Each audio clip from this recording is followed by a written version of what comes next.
ఏంటి నిర్లక్ష్యమా సాంకేతిక లోపమా దీనికి సంబంధించి ఇన్ డీటెయిల్డ్గా 10 టీవీ పోస్ట్ మార్టంకి సంబంధించి డిబేట్ కంటిన్యూ అవుతోంది. ప్రస్తుతం డిబేట్లో జాయిన్ అవుతున్నారు సురేష్ రెడ్డి గారు, ఎయిర్ ఫోర్స్ మాజీ ఉన్నతాధికారి. సురేష్ రెడ్డి గారు మీరేం చెప్తారు సార్? మీ అంచనా ఏంటి సార్? ఏమై జరిగి ఉండొచ్చు?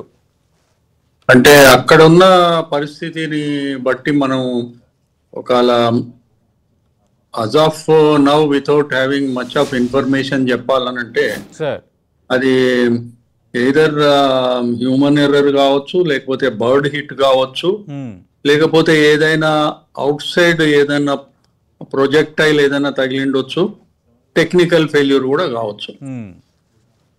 వీటిలలో ఏదైనా కావచ్చు. కానీ ఆ పైలట్ మేడే కాల్ అని ఇస్తారు ఏదైనా డేంజర్ ఉంటే, అది ఆల్రెడీ ఇచ్చినట్టుగా తెలుస్తా ఉంది.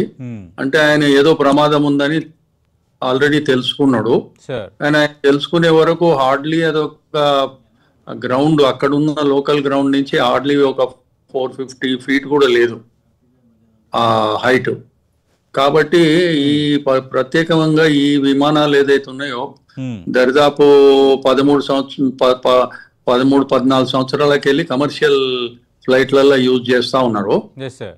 అమెరికన్ ఎయిర్లైన్స్ కానివ్వండి, జాపనీస్ ఎయిర్లైన్స్ కానివ్వండి, మంచి ఎయిర్లైన్స్ వాడుతా ఉన్నారు దీన్ని.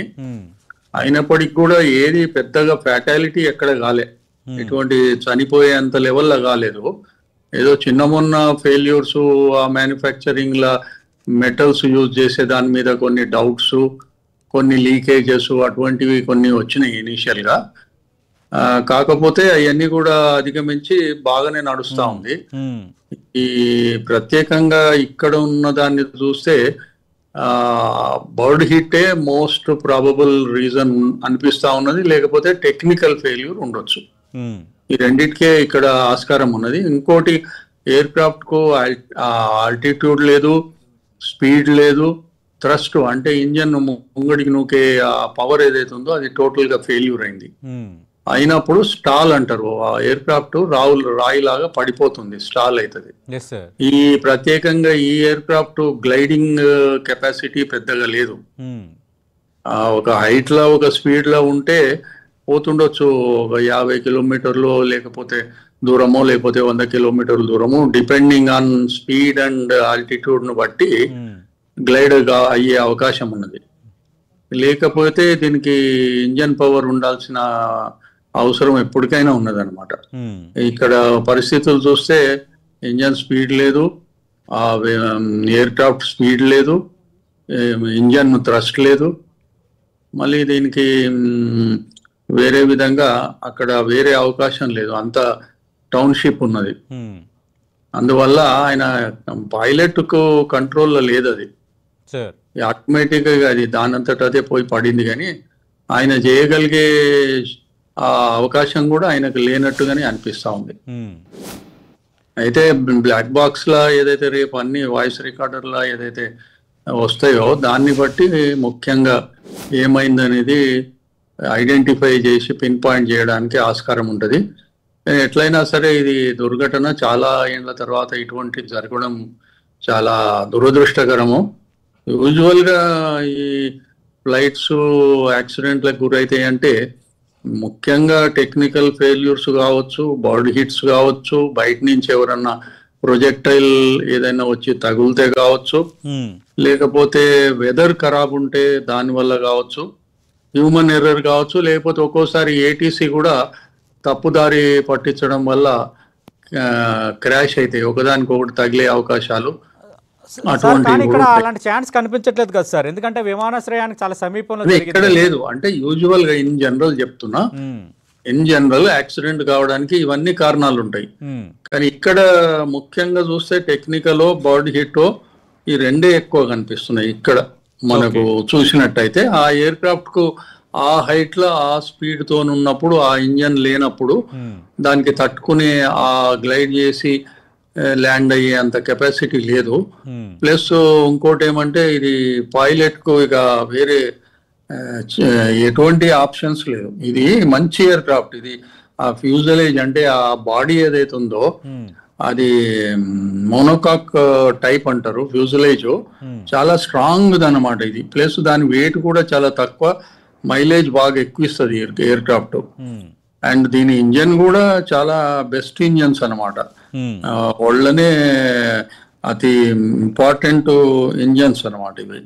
అంటే సురేష్ రెడ్డి గారు ఇదే డ్రీమ్ లైనర్ 787 బోయింగ్ అంటే గతంలో దీనిపైన కొన్ని ఆరోపణలు వచ్చాయి, అంటే ఇది ఎల్లకాలం సమస్యలు ఉండొచ్చు అని. పెద్దగా ఏం రాలేదు, ఫ్యాటల్ యాక్సిడెంట్ లెవెల్లో ఏమి రాలేదు. చిన్నవి అంటే ఏదో లీకేజెస్ అనేది, హైడ్రాలిక్ లీక్స్ అనేది. అంటే గత ఏడాది 2 సార్లు సాంకేతిక సంస్థ ఎత్తింది, ఒకసారి పొగలు వచ్చాయి సేమ్ ఫ్లైట్. అంటే సబ్ స్టాండర్డ్ మెటీరియల్ అల్యూమినియం కానీ టైటానియం అవన్నీ వాడుతున్నారని కొంత ఉండే. అండ్ అప్పటికి కూడా ఇది సబ్ స్టాండర్డ్ అని KLM వాళ్ళు ఒకసారి అన్నారు, ఇటలీ వాళ్ళు ఒకసారి అన్నారు. అండ్ మ్యానుఫ్యాక్చరింగ్ లో కొంచెం జాగ్రత్తలు తీసుకోవడం లేదు, క్వాలిటీ మెయింటైన్ చేయడం లేదనే ఆరోపణలు ఉన్నాయి. కానీ ఎక్కడైనా ఇట్లా ఫ్యాటల్గా అయితే కాలేదు. ఒకసారి ఏదో రన్వే మీద పార్క్ అయ్యి మన పార్కింగ్ అయి ఉన్నప్పుడు అప్పుడు ముంగట ఏదైతే ఉంటుందో నోస్ వీలు కొలాప్స్ అయింది, అది కిందికి పడిపోయింది నోస్, అది ఒక్కసారి అయింది.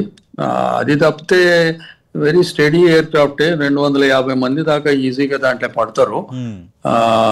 దరిదాపు 13,500 కిలోమీటర్లు ఇది ఒక్కసారిగా పోతుంది. కానీ ఫ్యూయల్ ఎక్కువ ఉంటుంది, 1,00,000 మీద ఫ్యూయల్, 1,01,000 కేజీల ఫ్యూయల్ దాని మీద అది 9 గంటలు దరిదాపు ట్రావెల్ చేయాలి కాబట్టి ఫుల్ ఫ్యూయల్ ఉంటది.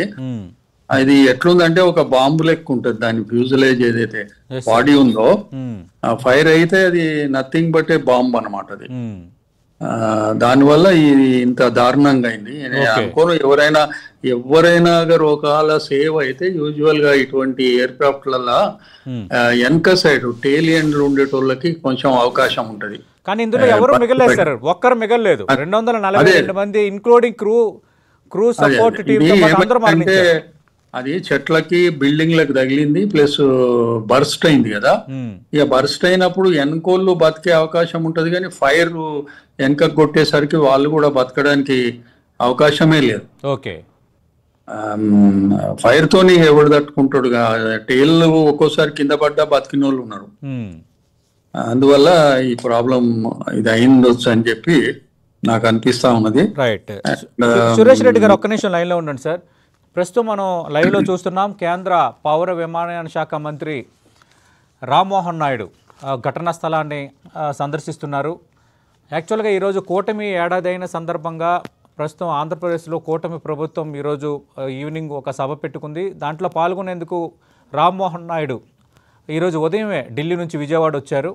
ఈ ఘటన విషయం తెలిసిన వెంటనే ఆయన విజయవాడ నుంచి స్పెషల్ ఫ్లైట్లో హుటాహుటిన అహ్మదాబాద్ చేరుకున్న వెంటనే సంఘటనా స్థలానికి చేరుకున్నారు. మనం లైవ్లో చూడొచ్చు. కేంద్ర పౌర విమానయాన మంత్రి, civil aviation minister Rammohan Naidu సంఘటనా స్థలాన్ని సందర్శిస్తున్నారు. ఘటన జరిగిన వెంటనే ప్రధాని మోదీ రామ్మోహన్ నాయుడు అమిత్ షాతో మాట్లాడారు. కరెక్ట్గా అరగంట క్రిందట కేంద్ర హోంశాఖ మంత్రి అమిత్ షా కూడా ఘటనా స్థలానికి చేరుకున్నారు. 242 మంది మృతి చెందడం, అందులో 3 వీఐపీలు ఉండడం, అందులో గుజరాత్ మాజీ సీఎం విజయ్ రూపానీ ఉండడం అనేది కూడా ఇక్కడ కొంత దిగ్భ్రాంతికి గురి చేస్తుంది. కేవలం ఇండియన్సే కాకుండా బ్రిటిషర్స్ ఉన్నారు, అలాగే కెనేడియన్, పోర్చుగీస్ దేశస్తులు కూడా ఉండడంతో ఆ దేశానికి సంబంధించిన దౌత్య కార్యాలయాలు వెంటనే రెస్పాండ్ అయ్యాయి. ఒక్కసారిగా ప్రపంచం మొత్తం మాట్లాడుకునే స్థాయిలో ఈ ప్రమాదం జరగడం, విమానాశ్రయానికి సమీపంలో జరగడం, టేకాఫ్ అయిన 5-6 నిమిషాల్లోనే విమానం కూలిపోవడంతో ఒక్కసారిగా ఎవరైతే అప్పటి వరకు విమానాశ్రయానికి వచ్చి తమ బంధువులకి ఎవరైతే వీడ్కోలు పలికారో, ఎవరైతే సెండ్ ఆఫ్ ఇచ్చారో వాళ్ళు వెళ్ళిన, అంటే నాకు తెలిసి వాళ్ళు ఎయిర్పోర్ట్ కూడా ఇంకా దాటి ఉండరు. ఎయిర్పోర్ట్లో వాళ్ళు తెచ్చుకున్న వాహనాలు